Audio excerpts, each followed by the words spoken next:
Hi everyone and welcome. My name is Bobby and this evening I'm going to be showing you how to make some of this right here. Some homemade wine. Also called Inmate Brewing because of the fact that they used to make this stuff in prison, supposedly.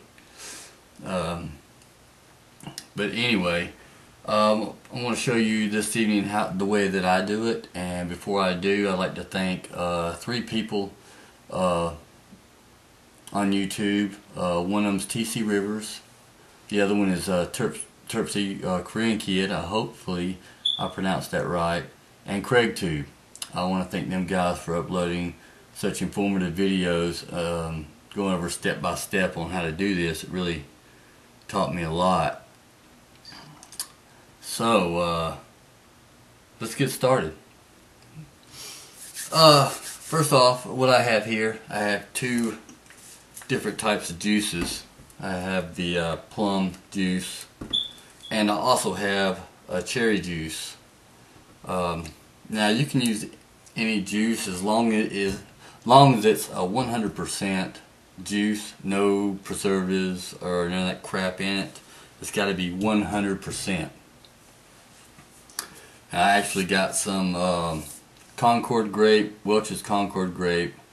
I actually got some red grape, some cranberry juice, and also some pomegranate juice. The Palm Wonderful, actually fermenting upstairs right now. And I really can't wait till that pomegranate gets done. That's going to be some good stuff. But first off, yeah, that's what you need. You need your juice. I got my measuring cup to measure out 1 cup of sugar. I've got my airlock, which goes on top of the juice while it's fermenting to let all the CO2, the gases out of it, and it don't allow any kind of air to go back inside the container. And also, I have this here. I use a hydrometer. I'll be showing you how to use that. Basically what this does, it measures a specific gravity, or it really measures the density of solutions. So I'll show you how I use that in a little while. I've got my funnel here. Actually, I think I need a bigger funnel. What do you think? I think I'd go with a bigger one. But anyway, I've got my yeast.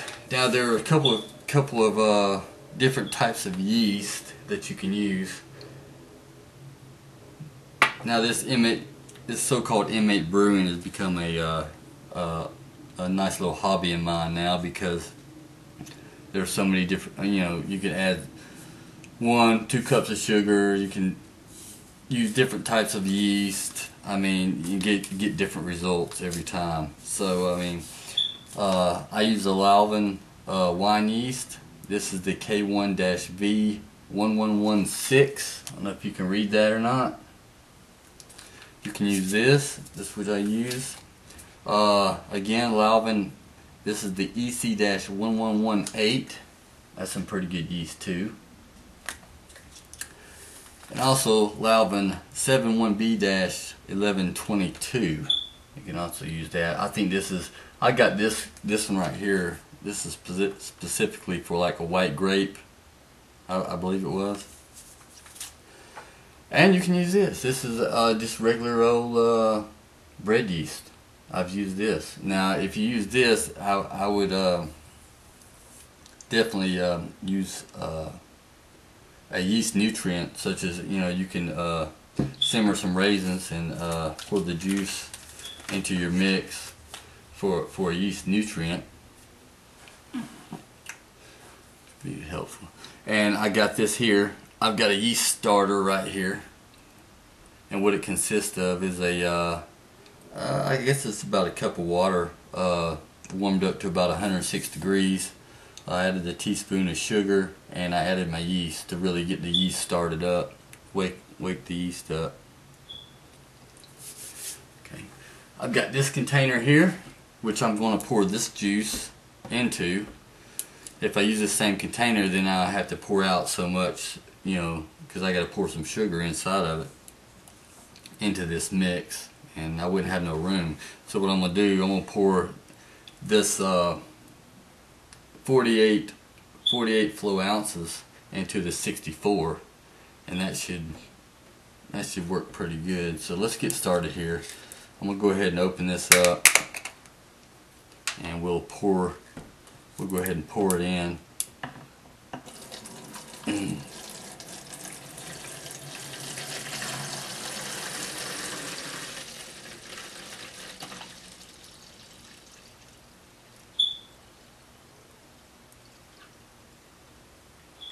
Yeah, that worked out nicely right there. That's perfect. That's about how much I take out when I have this Concord grape. That's about how much I pour out for my sugars. So now we will let's get my sugar up.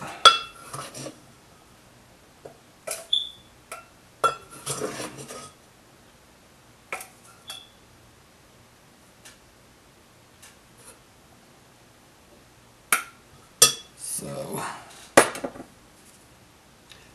that's about 1 cup right there, about 1 cup. And I'm gonna get my small funnel here, and I'm just gonna pour it on in there.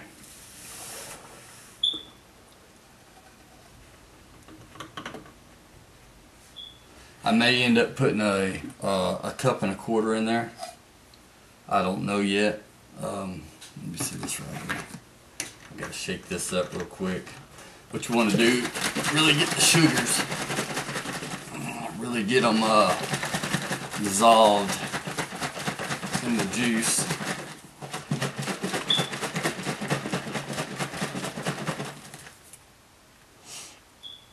You have to let it sit for a minute. Make sure it's all dissolved.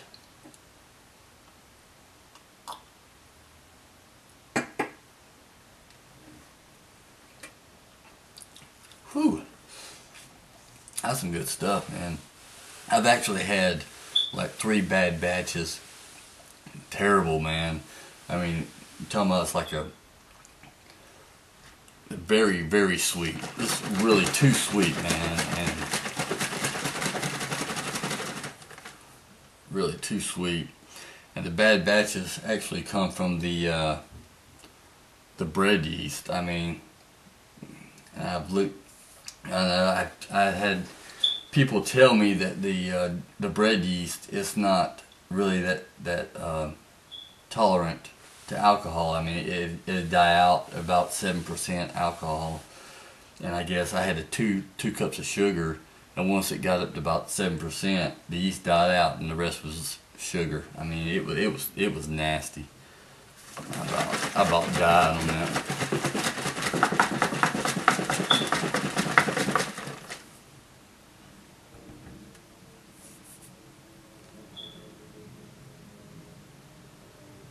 Okay, we'll let that sit a minute. Now I'm finna show you how I do this.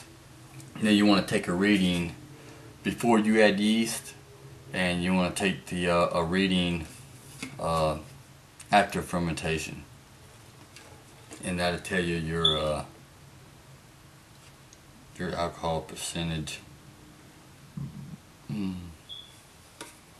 So feels like it's pretty good and dissolved, so I'm gonna pour some in the tube about 3/4 of the way up.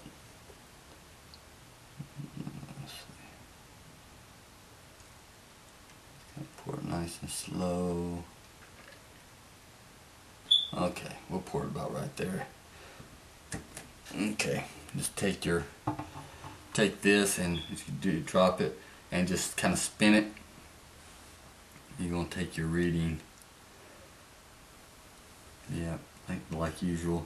I'm at about 1.120, which is on this other side. It has percentages: 5, 10, 15, 20.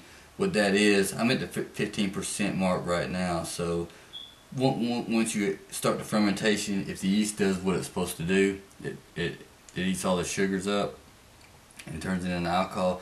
This tells you that I have a 15% alcohol potential. So like I said, if the yeast does its job, I have a 15% alcohol by volume in my wine. So I'm going to pour that back in here.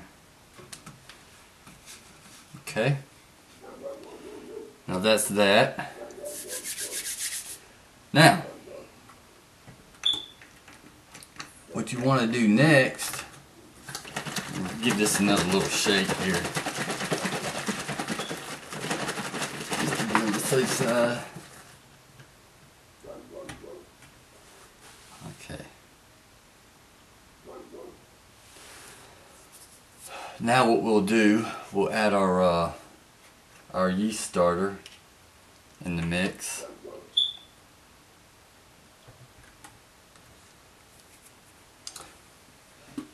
Once again, I'll get my small funnel here, and I may have to stand up to do this, but we'll just pour it right on in there.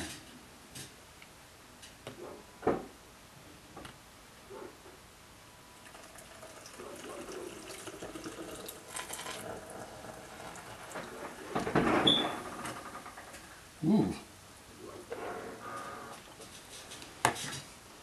Wow, just about overfilled there, huh? And I'm making a big gigantic mess over here.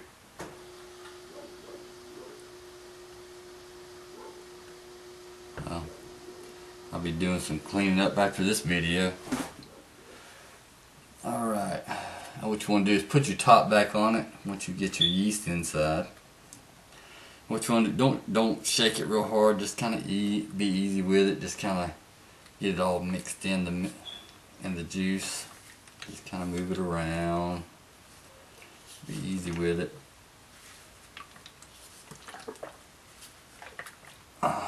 Just like that.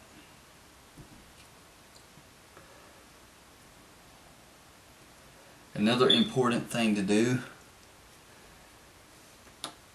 is to write down your readings, like what I just did with the hydrometer. Make sure you write that down and write your date, everything, and just kind of tape it onto the bottle. Because man, this last batch that I did, man, it turned out great, man. It's awesome. But see, I don't know how much sugar I added into it. I don't know exactly what yeast I had used. I don't know if it was the EC118 or the V1116. I don't know. I can't remember. So that's very important.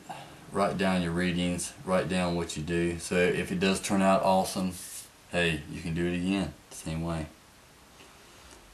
But that's it, guys. That's all there is to it. And this will sit about 2 to 3 weeks, maybe more. Who knows? Once it's, a couple of hours, this will start bubbling up real good.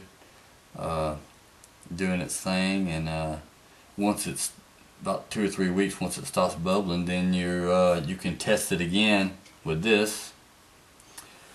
And how do you know if it's ready? You have a line here which is a 1.000 at the very top here. Now, since alcohol is less dense than the actual solution was with all the sugars in it, this should drop all the way down, like it did with my last batch. It dropped all the way down to that top mark there, and that's when you know you're ready to rack it, ready to pour it into another container or whatever. So, that's it, guys. That's all I can really show you. That's the way I make mine, and I'm finna clean this mess up here, and I'll go ahead and make my tart cherry. And that's it. Thanks for watching, guys, and this is Bobby signing off. Good night.